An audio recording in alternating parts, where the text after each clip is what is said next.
pag-usapan sa ngayon ay matindi na naman ito na discovery.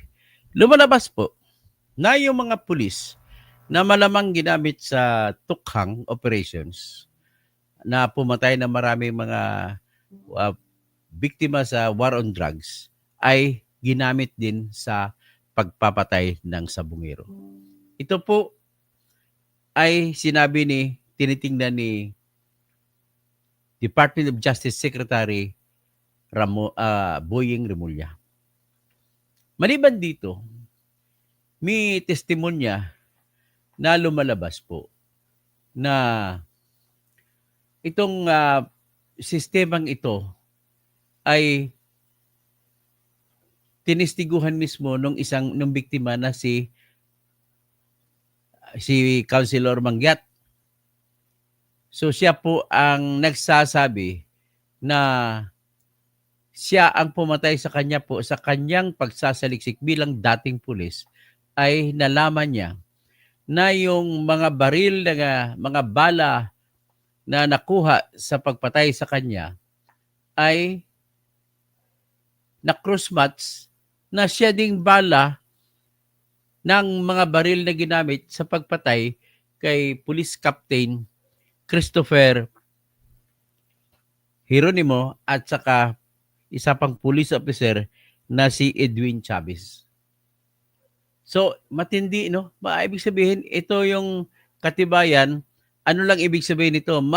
Pwede sabihin natin na ang gumamit ng baril na inambus na mahigit 200 bala nung inambus si Councilor Mangyat ay siya din ang baril na ginamit sa pagpatay kay Police Captain Christopher Hieronimo dun sa Silangan Exit diyan sa Laguna, sa SLEX, South Luzon Expressway.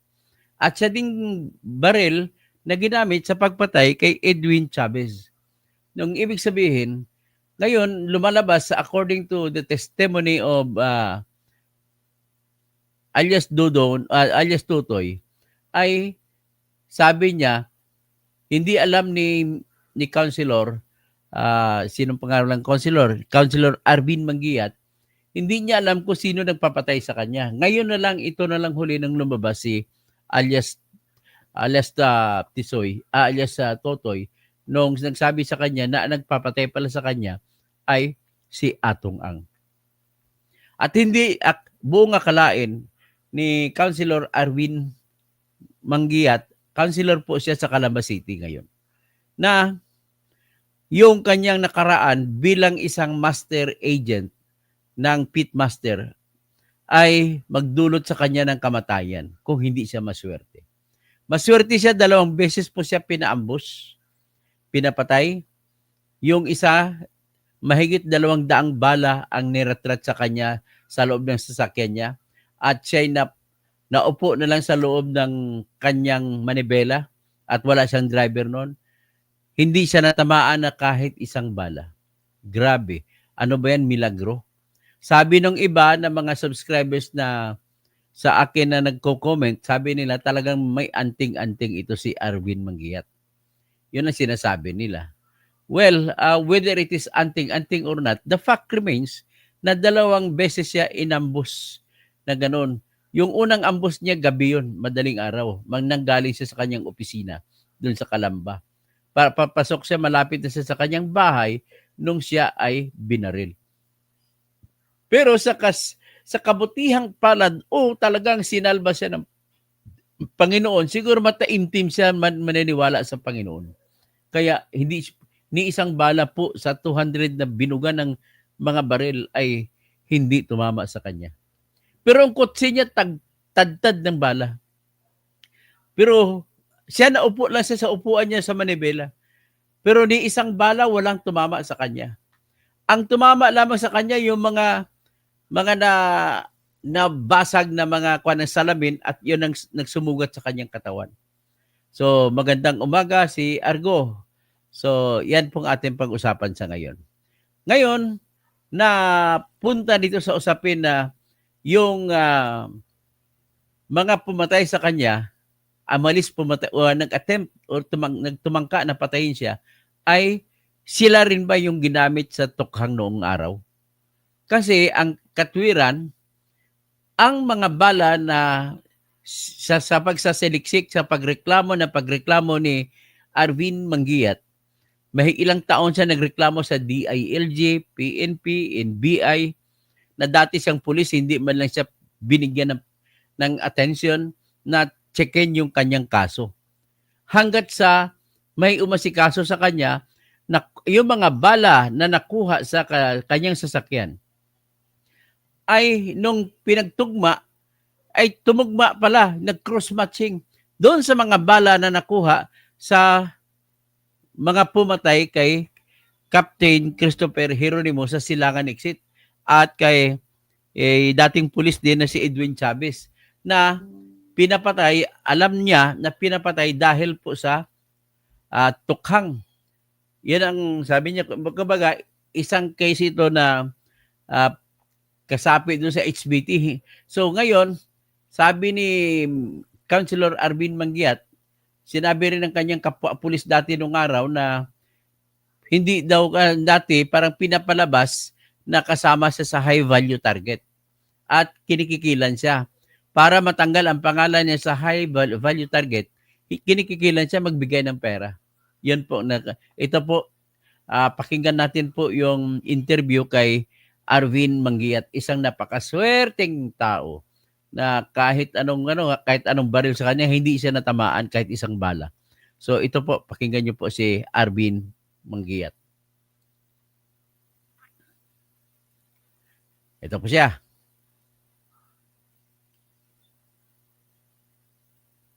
Ay, tandali. Nakasiro ang volume. So ulitin natin. May bagong potential witness sa missing Sabongeros case. Isang opisyal daw ng Calamba na tinangka umanong patumbahin ni Atong Ang noong 2021. Ang detalye sa exclusive agenda report ni Joash Malimban. Sa halagang 2 milyong piso, ipinag-utos umano ng bilyonaryo at gambling tycoon na si Atong ang pagpatay sa isang Calamba City Councilor 4 na taon na ang nakararaan. Yan ang kinumpirma ng whistleblower na si Dondon Patidongan o alias Totoy sa isang panayam kahapon. Swerte rin nabuhay, hindi namatay. Ngayon, sabi ko nga sa kanya, para mapatunayan ko lahat ng sinasabi ko, sana lumutang ka na rin, magsalita ka na rin kung sino ang nasa likod nito. Pinaghinlalaan niya na Mr. Atong Ang na siya ang humawak na isang grupo ng tsupi. Kaya ang gusto nun, ipin down yung si Kapitan. Sa isang exclusive interview sa Billionaire News Channel, lumutang na si dating kapitan at ngayoy Calamba City Councilor Arvin Manguiat na isa ring dating master agent ng isang online pataya o isabong. Inilahad niya sa BNC kung papaano siya pinagtangkaang patayin noong 2021. June 29 ng madaling araw, mahigit 1:00 ng madaling araw, 1 a.m. Galing ako sa office ko sa bayan, pauwi. Tapos nagsosolo lang ako noon, akong driver. Ayun, may humarang sa akin na 2 Fortuner na itim, tsaka 2 motor. Tapos 6 na mga nakamahaba yung namumutok sa akin na malapitan, siguro mga 2 di pa lang yung layo. Talagang ganun hindi masyadong malayo. 2 di pa lang.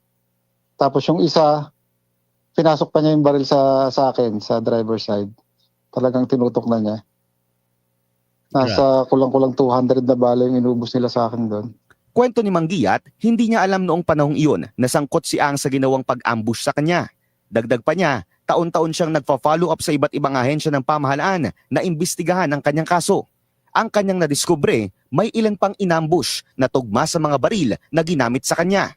O, pakinggan nyo to May ilang inambos na tugma yung mga baril na ginamit doon sa pinatay na inambos. Pero siya buhay.